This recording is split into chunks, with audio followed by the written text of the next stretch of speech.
Hoy, su espada. Aleluya. Vamos a estar meditando sobre un tema que le puse yo así: ¿cuál es nuestra mayor responsabilidad como cristianos evangélicos? Así le puse. Y voy a estar hablando de este tema en los domingos que faltan del mes, porque nosotros con la pastora hace una semana y media comenzamos a estudiar el libro de los Hechos en la noche. Antes de acostarnos a dormir, pues leemos la palabra y empezamos con Hechos. Y sentí de Dios que pudiera ministrarte esta mañana y los días que vienen sobre la iglesia, sobre la responsabilidad de la iglesia en la comunidad. Yo tengo varios días hablándote de los musulmanes, de los yihadistas, de esta gente que está creciendo como una doctrina en el mundo. Y son tenaces y son insistentes, pero son violentos y es una doctrina peligrosa. Pero ellos ahí están, hermanos, trabajando.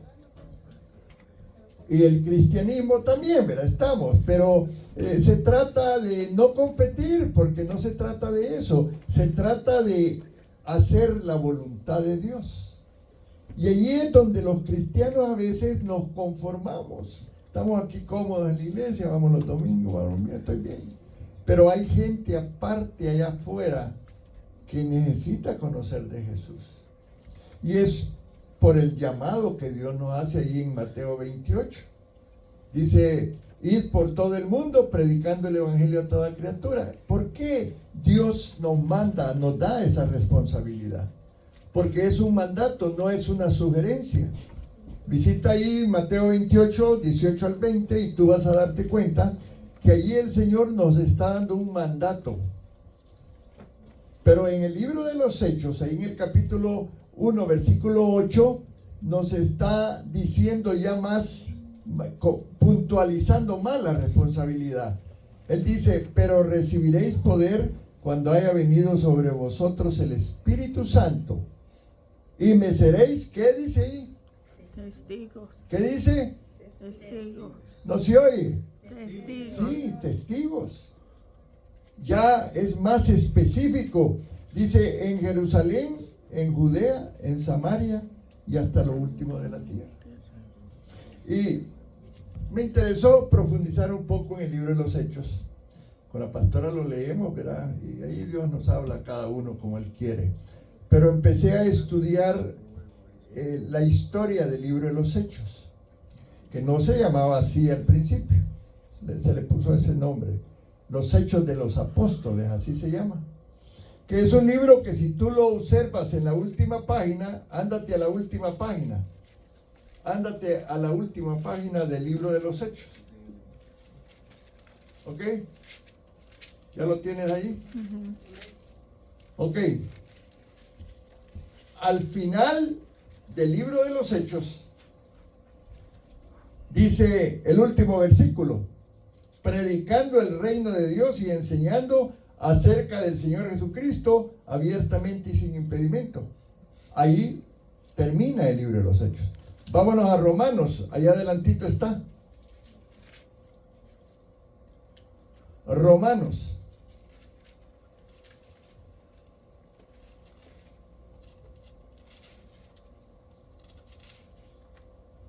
¿Qué dice en el último versículo? Al único y sabio Dios sea gloria mediante Jesucristo para siempre. Amén. Así sea. Pero tú observas que el libro de los Hechos no tiene un amén. Y todos los libros del Nuevo Testamento, exceptuando Hechos, tienen amén. ¿Sabes por qué, hermano? Porque seguimos escribiendo el libro de los Hechos. El libro de los Hechos es la historia de la iglesia. Amén. Y Lucas, que Lucas no fue apóstol, no era un apóstol, amén. Lucas conoció a Pablo cuando Pablo andaba en las misiones, y en el segundo viaje Pablo conoció a Lucas, que era un médico.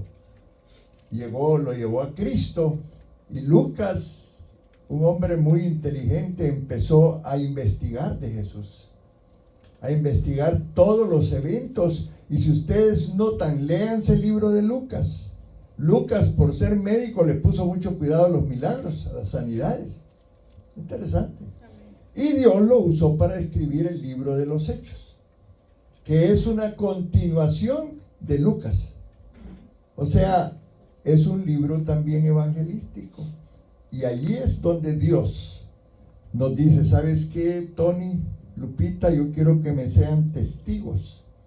Y le dice a todos y cada uno de ustedes, yo quiero que sean testigos, pero necesitan ser bautizados por el Espíritu Santo. Pone esa condición. Pero recibiréis poder cuando haya venido sobre vosotros, ¿qué dice? El Espíritu Santo. O sea, es una condición. Yo les voy a mandar el Espíritu Santo. Antes de morir les dijo, ¿saben qué? Yo me voy a ir, pero les voy a enviar al Consolador para que esté con vosotros siempre. Y Él les dará convicción de pecado, de justicia y de juicio. El Espíritu Santo es Dios. Jesús es Dios. El Padre es Dios. Nosotros somos trinitarios, creemos en la Trinidad, un solo Dios. Solo tenemos un Dios, pero tres personas diferentes que hacen la obra. Es bien difícil entenderlo, pero así es la palabra. Hoy proyectaron en uno de los cantos, se proyectaba allí en 1 Corintios 17, 13, algo así, no me recuerdo. Ahí dice en la presencia del Padre, de Jesucristo, de Dios, y habla de la Trinidad, que es una doctrina a veces combatida por otros, pero así es Dios. Y entonces, el Espíritu Santo, que allá en el principio, dice Génesis 1:1, en el principio Dios creó los cielos y la tierra estaba desordenada y vacía, y el Espíritu de Dios se movía sobre las aguas. Y ahora te voy a decir algo más. Nosotros en estos tiempos tenemos el privilegio que el Espíritu Santo no solo se mueve en el ambiente, sino que vive dentro de nosotros. No le dan un aplauso al Señor por eso, porque esa es una condición maravillosa, hermano. Entonces hay etapas en la función de Cristo en nosotros. La primera etapa es la regeneración. La segunda etapa es el bautismo en el Espíritu Santo. Necesitamos ser empoderados. Y muchas semanas atrás les estuve hablando de la presencia y les estuve hablando de la unción que tiene que ver con el Espíritu Santo. Entonces es importante que nosotros entendamos que el libro de los Hechos se le llama el quinto evangelio. ¿Amén? Porque algunos estudiosos lo consideran una continuación del evangelio de Lucas. Y allí en este libro, si tú lo estudias, vas a poder aprender los principios de la iglesia, el nacimiento de la iglesia, porque allí nos habla de un cuerpo. Allí constituye, tú y yo somos el cuerpo de Cristo. Pero ¿cómo es eso, pastor? Explíquemelo. Sí, cada uno de nosotros cumplimos una función dentro de la iglesia. Y si tú todavía no has entendido esto, te lo digo, sí, tú te consideras parte de la iglesia. Sí, pastor, eres parte del cuerpo de Cristo. Pero pastor, yo no sé hacer nada. A lo mejor eres una uñita, la uñita del dedo. ¿Cómo se llama este dedo? El meñique. Y aparentemente no hace ninguna función. Pero este dedo es importante a la hora de apretar. Si tú no lo tienes, no puedes apretar bien algo. ¿Me entiendes? Cada parte del cuerpo, de nuestro cuerpo, es importante. Así, cada uno de ustedes o cada uno de nosotros somos importantes en el cuerpo de Cristo. Y aquí en el libro de los Hechos podemos aprenderlo y entenderlo. Ahora, este versículo de Hechos 1:8 es por así decir el versículo clave del libro de los Hechos, porque de ahí se desprenden muchas cosas. Amén. Ahora, todos creemos. ¿Usted cree que la Biblia fue inspirada por Dios? Amén. Fue inspirada por el Espíritu Santo. Él guió a más de 40 hombres y mujeres que escribieron la Biblia. Amén. Y que de alguna manera esa inspiración quedó, hoy la tenemos nosotros escrita en español, en muchas lenguas. Pero es el mismo Espíritu que reveló la palabra. Y ya Dios escribió esto. Y aquí está el manual para la iglesia. Y si tú quieres ser guiado y llevar una vida diferente, pues la Biblia te va a guiar. Y ese es lo importante de esto del libro de los Hechos. Ahí en el libro de los Hechos empezamos a estudiar cómo se origina la iglesia. ¿Qué es lo que Dios dio como fundamento para la iglesia? Oh, amén. Amén. Ahora, por ejemplo, en el libro de los Hechos hay varias características que yo quiero que las sepas. Por ejemplo, la primera característica es la prominencia del Señor Jesucristo. ¿Qué significa esa palabra? Prominencia significa posición destacada, rasgo notable. Se hace sentir a Cristo en el libro de los Hechos. También otra característica es la prominencia del Espíritu Santo. Se destaca la obra del Espíritu Santo en el libro de los Hechos. En tercer lugar, se destaca el poder de la iglesia, el poder que la iglesia recibe a través del Espíritu Santo. Entonces, el mover del Espíritu, hermano, es importante en la iglesia. Tenemos que tener cuidado de no contristarlo. Amén. Pastor, ¿y eso qué es? A veces Él nos manda a hacer algo y nosotros no lo hacemos. Y nos lo vuelve a mandar y nosotros no lo hacemos. Salimos por el lado, le jugamos la vuelta. Y Él llega a un momento que dice, ok, pues ya no me manifiesto. Hay que se queden solos. La sombría la quita. Y se va a aquellos lugares donde le quieren dar prominencia al Espíritu Santo. Hay lugares, hay sectas que no creen, dicen que el Espíritu Santo no es una persona, que es una fuerza, y no es así. Nosotros debemos de conocer más al Espíritu Santo, porque la presencia de Dios se manifiesta ahora a través de la obra de Él. Amén. Otro aspecto es, por ejemplo, se me olvidaba decirle que la iglesia primitiva, y tú lo puedes leer en el libro de los Hechos, comienza la iglesia a formarse. El primer día, Dios, usando a Pedro, predicando delante de más de 5,000 personas, les hace un llamado al arrepentimiento, ¿verdad? A reconocer que le han fallado a Dios, y ese día 3,000 personas se convirtieron. 3,000 personas fueron bautizadas y comenzó un mover del Espíritu Santo. Tú lo puedes estudiar. Cada capítulo es tan impresionante que uno lo lee y queda uno como, wow, yo quiero más de esto. Es Dios hablando a la iglesia. Ahora, leía una historia de la iglesia primitiva, y allí en la iglesia primitiva, la que comenzó al principio allá en el siglo, era, qué sé yo, año 31, 32, por ahí, no sé la historia exacta, pero ahí comenzó el mover de Dios. Cristo ascendió al cielo y esperaron 10 días y fue enviado el Espíritu Santo. Y vamos a hablar un poquito de cómo llegó esa presencia del Espíritu Santo.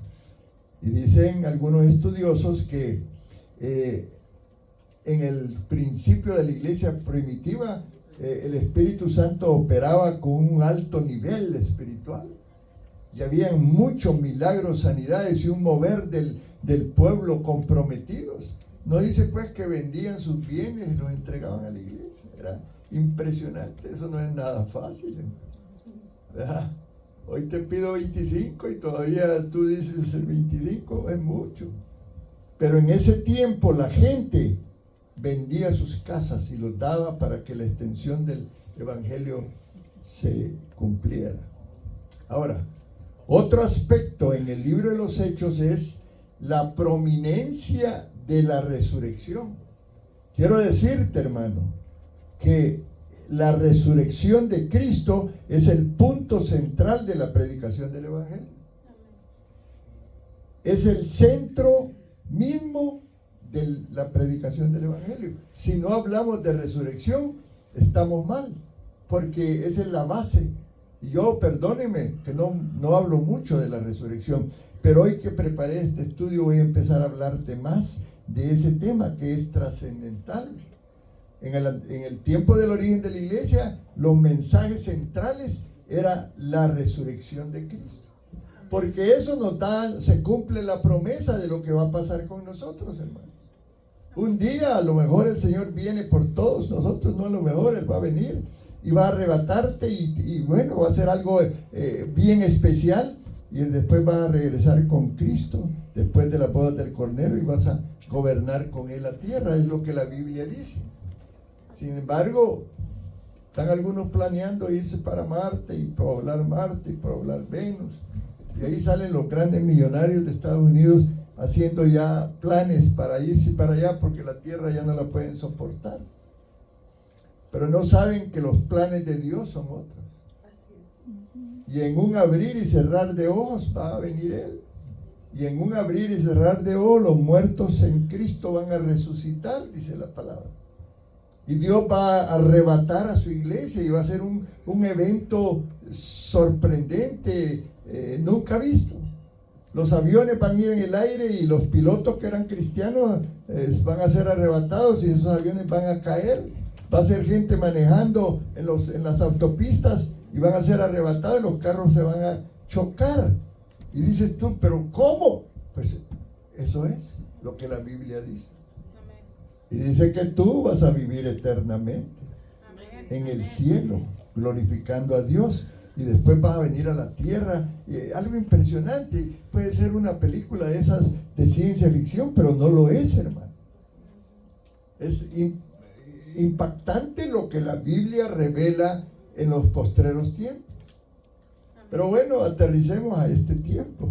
Esto es lo importante, que nosotros sepamos que un día Dios va a premiar nuestra vida cristiana, pero mientras llega, tenemos el compromiso de ser testigos. Este año yo fracasé con el evangelismo, no hicimos mucho, pero ya la pastora y yo hicimos un compromiso de trabajar como cuando venimos la primera vez al Alvarado, que no había día que no viniéramos y buscáramos. En ese tiempo andábamos buscando latinos, porque la mayoría de los que encontramos eran americanos, y la iglesia, la visión pues era en español. Muy bien. En quinto lugar, la prominencia del apóstol Pedro y del apóstol Pablo. No se habla mucho en el libro de los Hechos de otros apóstoles. En los primeros capítulos del libro de los Hechos se habla específicamente de lo que Pedro hizo. Y comienza Pedro ahí predicando un mensaje de poder y un montón de gente se convierte. Y así va, ya en el capítulo 8 en adelante, ya Pablo empieza a figurar. Y la razón es porque a lo mejor el pastor, el doctor Lucas, que era un médico, conocía el ministerio de estos dos hombres, ¿verdad? Además, Lucas fue compañero de misiones del apóstol Pablo.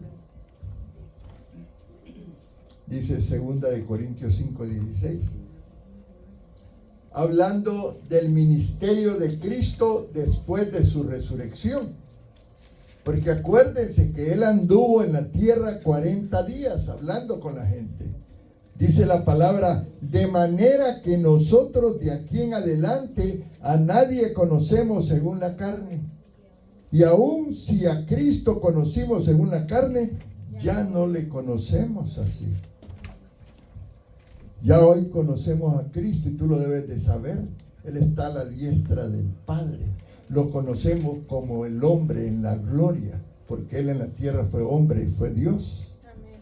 En este momento está allí, a la diestra del Padre.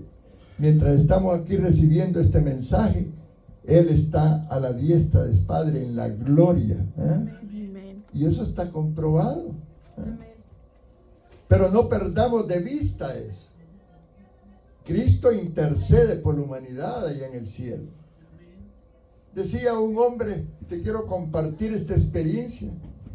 Él dijo que había sido miembro de una iglesia durante toda su vida, que había cumplido con todos los ritos y ceremonias, y él iba a la iglesia y se creía un cristiano. Ponme atención. Un día escuchó detenidamente la palabra de Dios y se dio cuenta que realmente no conocía a Jesús. Tuvo que aprender que Jesús no solo caminó en la tierra, allá por hace 2000 años de eso, ¿verdad? Sino que este hombre tuvo que aprender que Jesús ahora estaba a la diestra de Dios. Porque la gente pudo haber pensado, se murió, bueno, pues, ¿qué pasó más? No, Él está activo. El ministerio de Jesucristo, hermanos, está activo. Él es el que envió, Él es el que ministra el bautismo en el Espíritu Santo, quiero que sepas. Y la Biblia lo dice. Tengamos importancia, claro, el Espíritu Santo es el que está obrando hoy en la tierra, porque Cristo lo está haciendo en el cielo. Ahora, obviamente, hay factores que impiden que el pueblo de Dios, el pueblo cristiano, conozca un poquito más de Jesús o de los aspectos de Dios. ¿Y saben por qué, hermano? Por la incredulidad. El ser humano por naturaleza es incrédulo. Y tenemos nosotros los hechos disponibles para examinarlos. ¿Qué nos cuesta, diría yo, leer la Biblia para conocerlo? Sin embargo, no quiero ser ofensivo, pero muchos de nosotros no leemos la Biblia como debería de leerse. Allá de vez en cuando y cuando vienen a la iglesia, ¿verdad? No hay ese hábito de poder investigar y conocer más de Dios. Yo te voy a decir que en la Biblia está la revelación completa de Dios, del tiempo pasado, presente y futuro. Entonces, tú sabes, has oído hablar, por ejemplo, de la batalla de Waterloo, perdón. ¿Han oído? Es una batalla que peleó Napoleón y que fue triunfante. Y lo lees en la historia de la escuela. Y tú lo crees, ¿verdad? Porque lo leíste. O la historia de la Segunda Guerra Mundial. Y la lees cuando eres un chamaco, ¿verdad? Y estás leyendo, oh, eso pasó, sí. Pues yo te voy a decir algo. Hay más información sobre Cristo, sobre la historia de Cristo, que de algunas cosas que a lo mejor ni siquiera son ciertas. Pero los cristianos somos limitados en conocer de ese Dios maravilloso. Yo te animo, hermano, métete al estudio del discipulado. Un día los voy a pasar a los hermanos a que den testimonio de cuánto les impactó el estudio, qué beneficio tuvieron. Se estudian tantos temas maravillosos. Pero volvemos al tema, ¿verdad? La incredulidad, porque eso es lo que afecta aún en la iglesia. Vamos a estudiar esto, ya es suficiente lo que ya sé de Dios, pero no sabemos mucho. Ahora, ese problema de la incredulidad está en el corazón del ser humano. Una tendencia natural de alejarse de Dios. ¿Se recuerdan de Adán? Fue haciendo la trastada que hizo Adán y se alejó de Dios. Mejor me alejo. Esa es la actitud del ser humano. Alejarnos y no estar interesados, cuando que Dios sí está interesado en ti. Él quiere lo mejor para ti. Yo sé los pensamientos que tengo para vosotros, dice el Señor. Pensamientos de bien y no de mal. Dios te quiere bendecir. El domingo hablaba de eso. A veces no queremos dar y nos somos agarrados, y Dios nos da la promesa que va a soltar la bendición cuando nosotros entendamos lo que significa dar. Hello. Nos gusta, ¿verdad? No te gusta, pero es la realidad. No hemos aprendido lo que Dios quiere que aprendamos. Amén. Fuerte, pero es la realidad. Es la realidad. Yo te voy a predicar lo que Dios quiere que sepas. Amén. Amén. Ahora, dice la palabra que Dios se presentó. Vámonos allí al libro de los Hechos.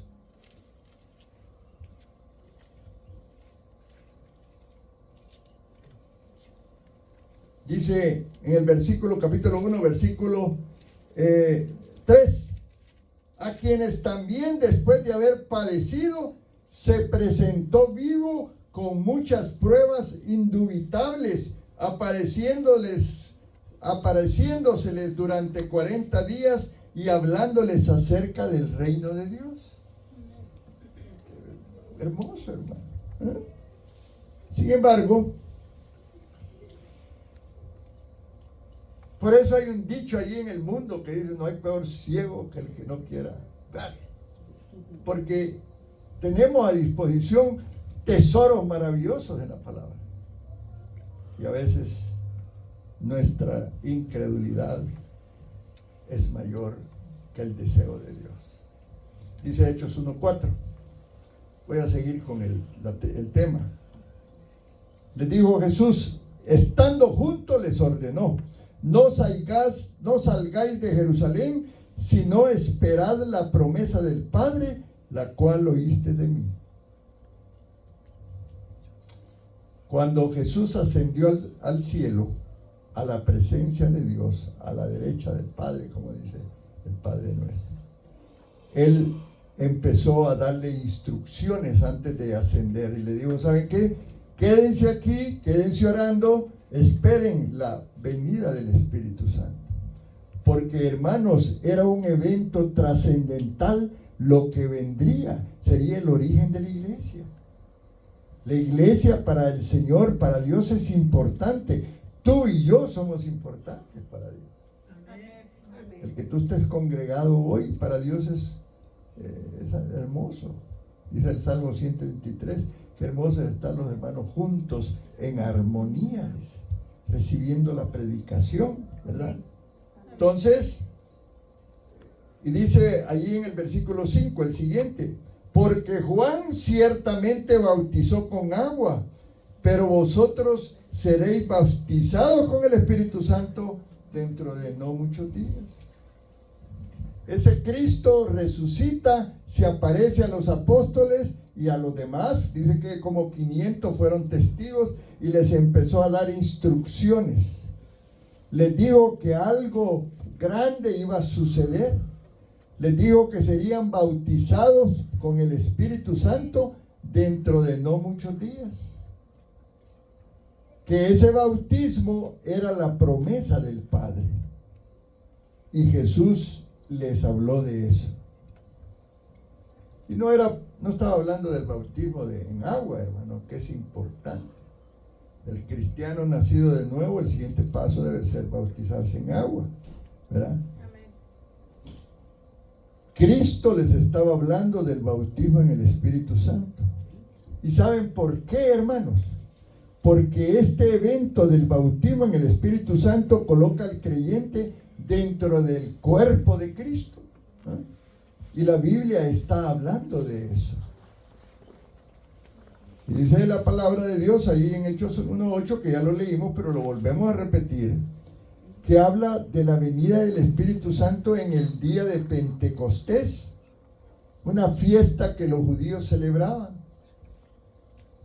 Porque Dios estableció algunas fiestas que el pueblo de Dios, Israel, debía celebrar. Porque este bautismo era necesario para empoderar a la iglesia y para que la iglesia pudiera servir unos a otros. Amén, hermanos. Recibiréis poder cuando haya venido sobre vosotros el Espíritu Santo, y me seréis testigos. La palabra es importante. Vas a ser testigo, que significa vas a dar testimonio, vas a hablar de Dios a aquellos que todavía no lo conocen. Por eso necesitamos conocer de Dios. Por eso necesitas estudiar, conocer la palabra. Ahora, ¿qué significa esto de ser testigo de Cristo? ¿Crees que es importante? Ahora, ¿cómo podemos dar buen testimonio de este mensaje tan hermoso del Evangelio? ¿Te recuerdas cuando tú escuchaste la primera vez el Evangelio? ¿Quién te contó? ¿Quién te habló de Cristo? ¿Cómo te lo habló? ¿Cómo te contó? ¿Te habló de Cristo primero con sus palabras? ¿O notaste en esa persona a Cristo obrando en su vida? ¿Tenía un testimonio este hombre o esta mujer para que tú quisieras ser como esta persona? Tremendo. Yo no sé si estoy listo todavía para que la gente vea a Cristo en mí, porque ese es el cristiano. Es tremendo. Allá van los cristitos, decía la gente. Todos lo hacían igual que Cristo. Aleluya. Entonces, si una persona nunca estuvo ante ti como testigo de Cristo, entonces quizás no has oído hablar de esta maravillosa noticia del Evangelio y no has podido entrar en una relación con Dios. Este es el punto del cristiano. Conoces del Señor, recibes a Cristo, te bautizas, das un testimonio a los demás de una vida ordenada. Amén, hermano. Amén. Porque hay que los demás vean en nosotros que ha habido un cambio. No es fácil, pero es lo que el Señor está diciendo ahí cuando nos llama de ser testigos en diferentes lugares. Me seréis testigos, dice la comisión que está todavía en vigor. No se ha quitado esta comisión para la iglesia como el cuerpo de Cristo. Es un mandato que ha sido dado a cada uno de nosotros, y no solo en grupo, sino también individualmente. Porque el trabajo de cada uno de nosotros, hermanos, es propagar la palabra de Dios en el mundo. Amén. Y por eso comparaba yo a estos musulmanes, que es increíble lo que hacen. Increíble. Yo digo, Señor, ¿por qué permite eso? Pues ustedes no trabajan. Tremendo. Dele seguimiento a cómo está creciendo el islamismo allá en Europa y usted va a quedarse sorprendido.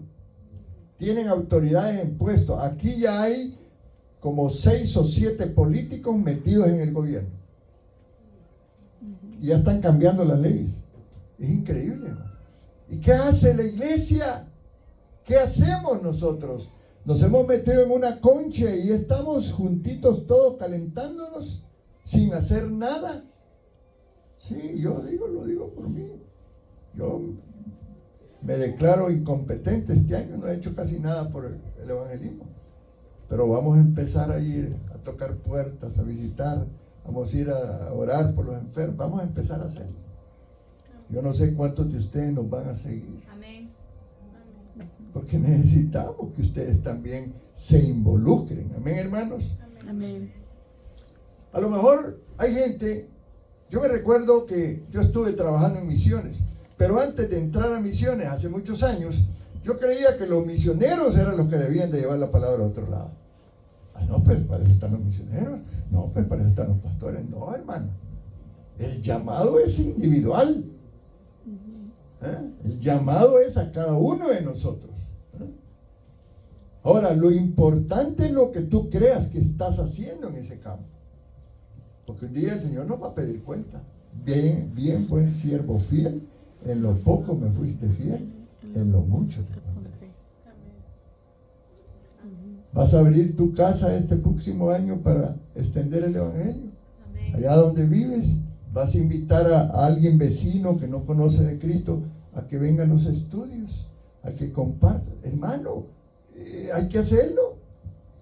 El éxito de muchas iglesias es a través de las casas de oración, las casas de estudio, las células que le llaman. Y allí tú puedes dar testimonio de cómo vives, de que la gente te vea en tu matrimonio, en tus hijos, tu familia, a ver cómo andás. Dice la palabra que hay que ir por todo el mundo predicando el evangelio. ¿Has hecho algo tú al respecto? ¿Estás dando ayuda a la iglesia para las misiones? Sí, hermano, parece mentira. Porque si tú no puedes ir, pues manda a alguien, susténtalo. Vamos a empezar a pensar en que la iglesia sostenga misioneros, porque es la labor que Dios establece. Te has comprometido con la misión de la iglesia de extender. ¿Me entienden, hermano? Es importante. Perdonen las preguntas, pero es la realidad. Haces evangelio en tu casa. Evangelizas a tu esposo. Sí, porque yo sé, hay familias que todavía no toda la familia ha llegado a Cristo. Yo soy uno. Yo estoy orando por mis 2 hermanas. Todos los días me he propuesto. Porque como decía la pastora, hay una promesa ahí en el libro de los Hechos, en el capítulo 17. Cree en Jesucristo y tú y tu casa serás salvo. Es lo que le dijo al carcelero de Filipos Pablo. Dios, ¿verdad? Ahora, Dios, hermanos, quiere que todo el mundo se salve. Dios no quiere que nadie se pierda, sino que todos vengan al arrepentimiento, dice la palabra. Y entonces, eso magnifica nuestra misión. Quiere decir que son muchos a los que tenemos que hablar, pero no importa, hermano. ¿Qué tal si te propones en el 2026 o ya finalizando el año, porque ya mañana es diciembre, tú te propones a llevar a Cristo a discipular a uno en todo el año? Uno. A ver, 1, 2, 3, 4, 5, 6, 7, 8, 9, 10, 12, 25 nuevas almas en la iglesia, porque tú vas a traer cada uno una. ¿Qué les parece? ¿Les parece el plan? Uno, lo vas a ir a buscar, lo vas a visitar todos los días, lo vas a invitar a comer, le vas a empezar, no, bueno, tal vez no comer, no, porque ya estoy viendo que se voltean a ver cómo es eso, pero sí, porque eso es discipular. Sí, hermano, darle seguimiento, hablarle de Cristo, quizás escucharlo porque está pasando una prueba. Y solo no hables, ponte tirro aquí, ve, y óyelo, y escúchalo, porque a lo mejor necesita ser liberado a través de sacar de su corazón algunas cosas que lo tienen atado. ¿Estás dispuesto a hacerlo? Amén. Amén. Sí, porque no queremos, porque nos parece ridículo lo que el pastor está diciendo, pero eso es el mandato que Dios te ha dado. Allá tú con Dios. Yo solo te voy a predicar y te voy a decir lo que dice la palabra. Amén. Gloria al Señor. Entonces dice, pero recibiréis poder. Necesitamos el poder, ¿verdad, hermanos? Para poder hablarle a otros. Me seréis testigo, dice. Necesitamos nuestro testimonio en cuanto a Cristo, porque el testimonio puede ser el centro de atracción para otros. Luego dice en Jerusalén. Jerusalén puede ser tu pueblo, ahí donde naciste, o el barrio donde vives. Toda Judea, dice, se refiere al vecindario. Samaria, en donde viven aquellos con quienes no nos relacionamos. A lo mejor tú no tienes amigos ahí en el barrio, porque la gente aquí en Estados Unidos, cada quien en su casa cerrado, ¿verdad? Pero es tu responsabilidad y podría ser un privilegio que vayas y le toque la puerta y le digas, ¿sabes qué? Lo vengo a invitar porque en mi casa nos reunimos a estudiar o a conocer a Dios, como Dios te diga que le diga, o a estudiar la palabra. ¿Qué tal si ese vecino está necesitando conocer de Dios? Y Dios lo toca. Y dice, claro, y solo uno. Y tú te vas a sentar una vez por semana ahí a enseñarle, pero también a oírlo, pero también a orar por él, por su familia. Amén, hermanos. Amén. Esto es importante. Amén. Ahora, dice el Señor que debe llegar este mensaje hasta los confines de la tierra. Porque esa es la intención de Dios. Y Él nos ha dicho que si le amamos, guardemos sus mandamientos. Y este de ir por todo el mundo es un mandamiento. Es un mandamiento personal. No lo podemos evadir. ¿Ya? No puede usted decir, no, pues ahí están los pastores. No, hermano, por favor, ayúdenos. Extendamos el Evangelio de Cristo. Y dice la palabra de Dios ahí en Hechos 2. Cuando llegó el día de Pentecostés, déjenme ver, 2:1. en Hechos 2, versículo 1. Cuando llegó el día de Pentecostés, ¿qué dice? Estaban todos unánimes juntos. Estaban en unidad, tenían el mismo pensamiento, Amén. querían hacer la voluntad de Dios. Ahora, esto de la fiesta de Pentecostés, hermano, representa algo importante, representa el cumplimiento de algo. Ese día de Pentecostés nació la iglesia. El día cuando la iglesia comenzó a existir. Dice esa expresión, cuando llegó,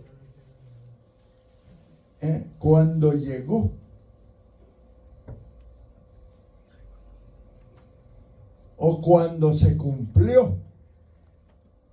Y es que esto era el cumplimiento, hermanos, de un designio, de un propósito por el cual Dios creó la fiesta, que la había creado tiempos atrás. En el tiempo de Pentecostés debía de darse una ofrenda del nuevo grano que acababan de cultivar. Y esto debía de ser ofrecido en 2 panes de la mejor harina cocidos con levadura. Tenía un significado espiritual. Usted lo puede estudiar ahí en el capítulo 23 del libro de Levítico. Y esto debía representar el principio y el origen de la iglesia. Esta fiesta de Pentecostés hablaba de la venida del Espíritu Santo para el ministerio muy particular de llamar de este mundo a un pueblo para formar el cuerpo de Cristo. Comenzó Dios con los judíos. Ya después se agregaron los, ¿cómo se le llaman los que no eran judíos? A ver. Los gentiles. Gentiles, correcto. Pero comenzó con Israel. Comenzó con el pueblo de Israel. Comenzó con ellos. Aquellos que sí habían creído que Jesucristo era el Mesías, porque hoy hay millones de judíos que todavía lo están esperando, no han creído que ya Cristo vino. Así que, ¿se recuerdan dónde nació Cristo? En Belén, ¿verdad? Lo que fue Belén para el nacimiento de Cristo, Pentecostés y Jerusalén lo fueron para la venida del Espíritu Santo. El Espíritu Santo se encarnó y comenzó a bautizar a los creyentes. Y allí el creyente se le identificó como parte del cuerpo de Cristo. Entonces viene el Espíritu Santo a nuestra vida. Tú eres portador del Espíritu Santo. Eres portador de la presencia de Dios. Amén. Amén, hermanos, eso es importante. Y a través de esa presencia Dios puede darte esos dones para poder hablar, para poder predicar, para poder dar testimonio. O sea que el libro de los Hechos como tal es algo poderoso. Allí nos está diciendo el Señor, ¿sabes qué? Yo te quiero enviar. Yo quiero que seas mi testigo. Pero Señor, ¿cómo le hago? Obedéceme. Sigue adelante. Déjate guiar, congrégate. Regístrate en el discipulado. Todo lo que tenemos es para la gloria de Dios, hermano. No es un privilegio mío, sino, hermano, yo me tengo que preparar para la lección, tengo que estudiar, el día martes tengo que estar listo, los que van a estudiar deben de tomar tiempo. Yo sé que es un sacrificio, pero te voy a decir, vale la pena. Amén. Vale la pena. Gloria al Señor. Ahora, el Espíritu Santo ya existía. Acuérdate que Él es Dios, Él ha existido siempre. Ya en el Antiguo Testamento llegaba a determinadas personas, los ungía y actuaban. Pero ya en el Nuevo Testamento, ya en el día de Pentecostés se manifiesta, lo bautiza a la gente, están todos reunidos, ya lo vamos a leer, y comienza a hacer algo maravilloso. Miren lo que dice Hechos 2, versículos 2 y 3. Dice, de repente vino del cielo un estruendo como de un viento recio que soplaba, el cual llenó toda la casa donde estaban, y se les aparecieron lenguas repartidas como de fuego, asentándose sobre cada uno de ellos. ¿No te parece que es algo sobrenatural esto? Amén, amén. Como que de repente estamos aquí nosotros y se oyera un viento que entra, ráfaga, un ruido, ¡wow! Y luego empezamos todos a vernos aquí arribita, ¿verdad? Unas lenguas como de fuego, dice. Y empiezas tú a hablar en otro idioma. ¿Ven qué trascendental es esto que ocurrió allá en el Pentecostés? Amén. Increíble, hermano. Sí, increíble. Yo digo, Dios, ¿y por qué tienes que hacer esas cosas, Señor? ¿Por qué observar esas lenguas como de fuego? Aunque no era fuego, ¿verdad? Dice que eran como de fuego, parecían de fuego. ¿Eh?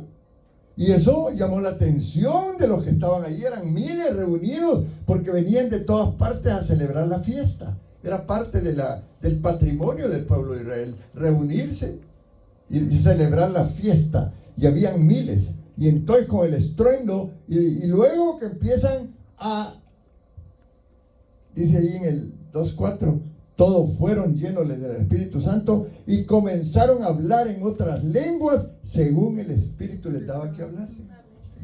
Y estaba ahí uno de Ucrania y empezó uno de los apóstoles a hablar y el de Ucrania entendía lo que estaba diciendo el apóstol.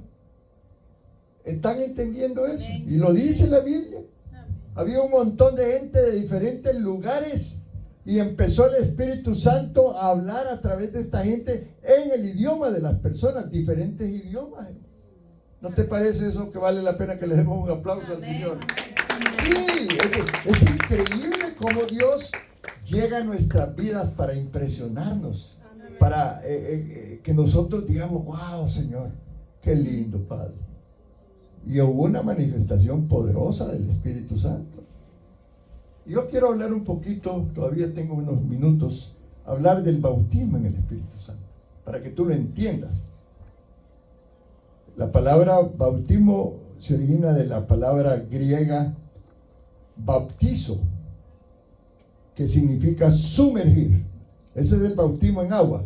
Pero el del Espíritu Santo es que te sumerges en la presencia del Espíritu. Yo les he contado historias, yo viví experiencias de gente que caía bajo la unción. Yo mismo varias veces he caído y empieza uno a hablar y cae en el suelo y estás hablando lenguas que nadie las entiende, porque así se manifiesta ahora.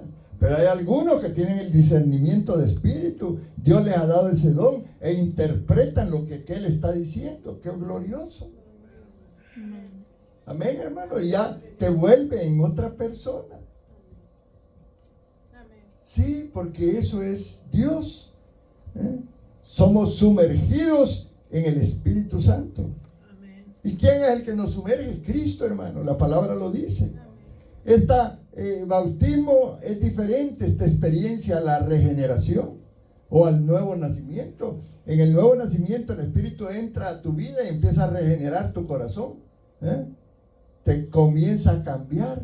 Ezequiel habla precisamente que Dios nos da un nuevo corazón. Dice que cambia el corazón de piedra y nos cambia por uno nuevo. Empezamos a ser diferentes, aprendemos a pedir perdón. Amén. Empezamos a experimentar cambios que antes no los teníamos, hermano. Amén. Ese es el cambio de Dios. Pues el bautismo, además que es el Espíritu, viene para empoderarte, viene para cambiarte. Amén, hermanos. Amén. Es una experiencia diferente en la que el Espíritu toma control de nuestras vidas. Dice Juan 1, 12, 13. Aquí te voy a hablar en este versículo del nuevo nacimiento. Y luego voy a dar un versículo del bautismo. Dice el nuevo nacimiento: mas a todos los que le recibieron, a los que creen en su nombre, les dio potestad de ser hechos hijos de Dios, los cuales no son engendrados de sangre, ni de voluntad de carne, ni de voluntad de varón, sino de Dios. Esa es la regeneración. Dice Juan 3:7, hablando del mismo tema del nuevo nacimiento: lo que es nacido de la carne, carne es; lo que es nacido del Espíritu, Espíritu es. No te maravilles de que te dije, os es necesario nacer de nuevo. Ahora, hay versículos que tienen que ver con la llenura del Espíritu Santo, el bautismo. Ahí tenemos del de Hechos 2:1-4, lo vamos a leer otra vez porque a mí me impresiona. Cuando llegó el día de Pentecostés, estaban unánimemente juntos y de repente vino del cielo un estruendo como de un viento recio que soplaba, el cual llenó toda la casa donde estaban sentados y se les aparecieron lenguas repartidas como de fuego, asentándose sobre cada uno de ellos, algo sobrenatural. Amén. Ahora, allí había una señal. La señal que manifestaron las personas que fueron bautizadas es que empezaron a hablar en nuevas lenguas. Por ejemplo, Pablo era un perseguidor de la iglesia, pero un día el Señor lo agarró, lo impresionó, se le presentó, lo botó del caballo y él empezó una nueva vida, fue regenerado, pero también fue bautizado en el Espíritu Santo. Allí en Hechos 9:17, miren lo que dice. Fue entonces Ananías y entró en la casa y poniendo sobre él las manos, dijo: hermano Saulo, el Señor Jesús, que se le apareció en el camino por donde venías, me ha enviado para que recibas la vista y seas lleno del Espíritu Santo.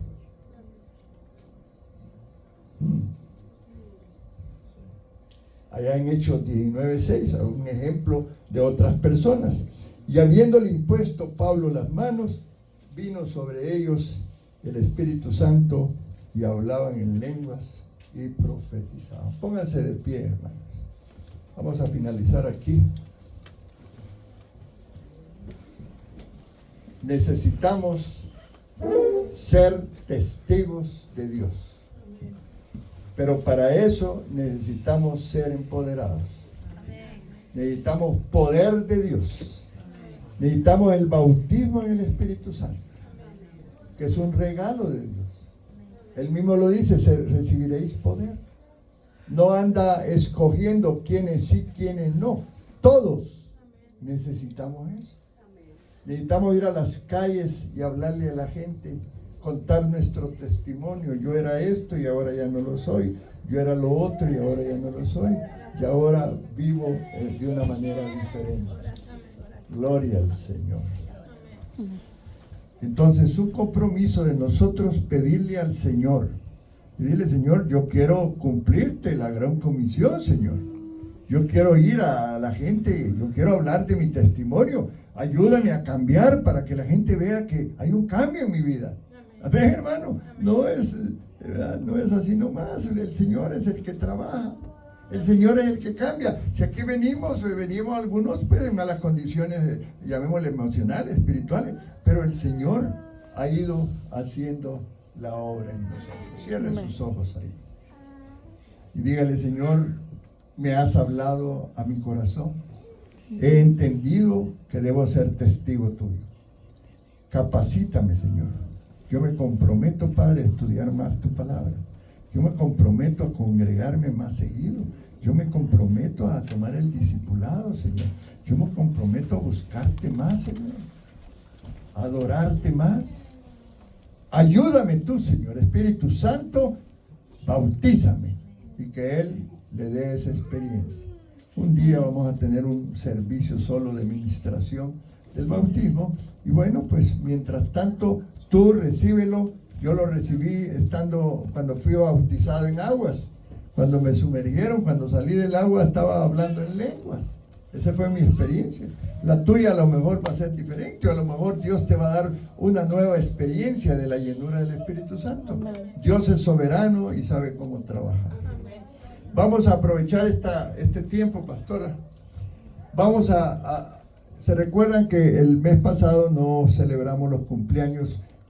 Se juntaron varias cosas que no